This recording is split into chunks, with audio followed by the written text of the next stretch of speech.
Banyak sekolah yang sukses, tapi lebih banyak sekolah yang tidak sukses. Sekolah yang itu-itu saja. Dari tahun ke tahun meskipun ganti kepala sekolah berpuluh kali, tetap sekolah itu seperti biasanya. Zona nyaman ada di sana. Nah, ini ada resep 10 kepala sekolah yang hebat. Audio Jungle. Audio Jungle.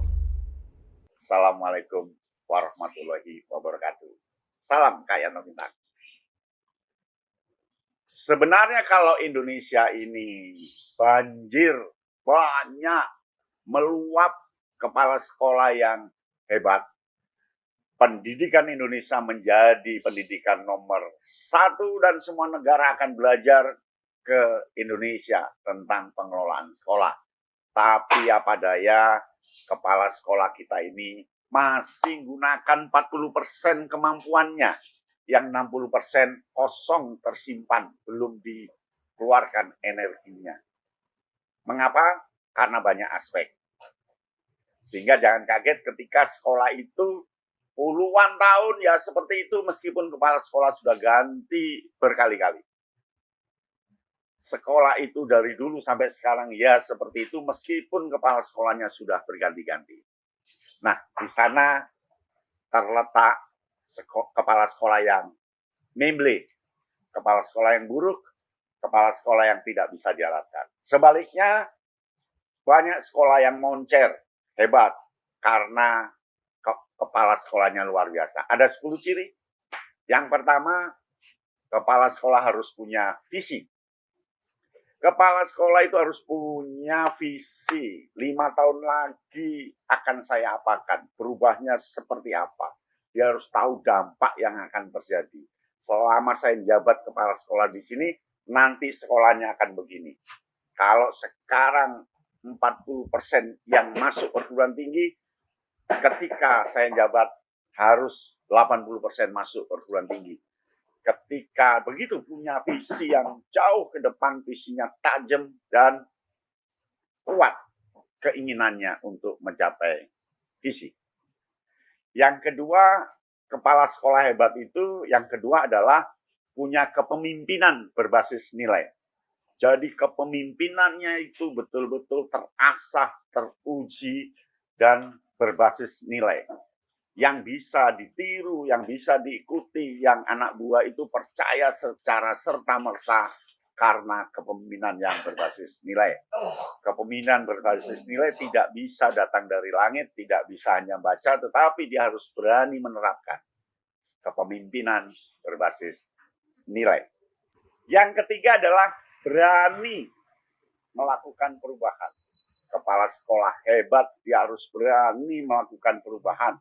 Tidak pandang bulu ada dana atau tidak. Tidak pandang bulu apakah belum waktunya atau tidak. Tapi dia berani melakukan perubahan dengan gagasan-gagasan kreatifnya.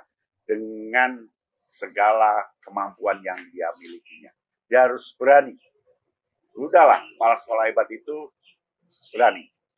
Ya, karena dia bertanggung jawab atas apa yang dia lakukan. Kalau yang nggak sukses itu kepala sekolah yang nggak berani, ya pokoknya ngalir apa adanya. Nggak. Ya. Yang keempat, kepala sekolah itu harus inspiratif dan motivatif. Dia harus punya inspirasi, gagasannya baru, bangun tidur punya gagasan, apa yang mendukung visi tadi. Jadi dia memotivasi dan menginspirasi. Anak buah itu terinspirasi apa yang dilakukan oleh kepala sekolah. Dan kuat memotivasi anak buah untuk melakukan sesuatu. Itu luar biasa kepala sekolah yang seperti itu. Nah yang kelima menjalin hubungan yang kuat. Kepala sekolah yang hebat, dia menjalin hubungan yang kuat pada siapa saja. Ke dalam dan keluar, ke bawah dan ke atas, semua dijalin komunikasi dengan bagus. Bahasanya diatur, membuat orang tertarik dan simpatik terhadap sekolah itu. Dan banyak yang bantu. Karena komunikasinya bagus, komunikasinya hebat. Jadi kepala sekolah itu memang harus beda komunikasinya. Ya. Sehingga itulah yang membedakan dengan sekolah lain. Yang keenam, sekolah hebat selalu ada kepala sekolah yang inovatif. Dia inovasi, tidak suka dengan hal yang biasanya terjadi. Selalu diinovasi. Inovasi proses, inovasi teknik, inovasi media, inovasi sarana, dan inovasi yang lainnya. Pokok dia suka berinovasi. Itu sekolah yang hebat. Dan kepala sekolahnya lebih hebat. Karena inovasinya itu bagus. Apakah bisa dilakukan? Bisa. Yang penting syarat tadi, visi, berani, itu harus dilakukan. Ya. Yang ketujuh dia fokus pada perubahan. Dia harus fokus pada perubahan karyawannya, fokus pada perubahan guru-gurunya, fokus pada perubahan diri dia, fokus pada perubahan yang ada di muridnya. Dia selalu menitikberatkan perencanaan dan pengembangan untuk perubahan muridnya. Dia tahu bahwa kesuksesan akan terjadi ketika terjadi perubahan. Ya, nah yang kedelapan branding personal, branding lembaga. Jadi dia mempromosikan apa yang sudah dilakukan, mempromosikan apa yang sudah ditempuh, mempromosikan inovasinya sampai dunia luar itu tahu kalau sekolah itu bagus. Dia promosinya bagus, iklannya bagus, sosialisasinya bagus, penyebar luasannya sangat bagus. Ya, kepala sekolah yang hebat. Yang ke-9 adalah peduli pada kesejahteraan anggota.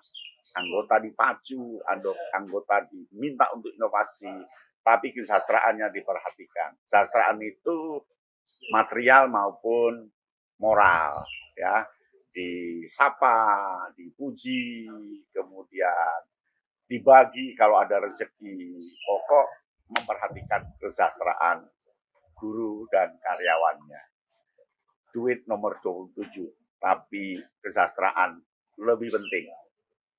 Kepala sekolah pasti bisa melakukan itu. Nah, yang ke-10 adaptasi dengan perubahan. Kepala sekolah hebat itu selalu beradaptasi perkembangan yang ada. Ketika zaman virtual, dia bisa menyesuaikan dengan virtual. Ketika ada sekolah lain maju, dia bisa menyesuaikan dengan kemajuan sekolah lain. Jadi virtual ini sangat penting. Kepala sekolah yang hebat 10, dia berani beradaptasi dalam situasi, kondisi, cuaca, suasana seperti apapun. Dia mampu beradaptasi. Penyesuaian diri menjadi sekolah hebat. Nah, kesempatan Anda untuk menjadi kepala sekolah hebat, gunakan yang 60% yang masih kosong itu sehingga nanti menjadi 100% mengabdi. Jangan jadi sekolah biasa, tapi jadilah sekolah yang luar biasa. Kepala sekolahnya harus hebat. Demikian, salam kayak Nobita.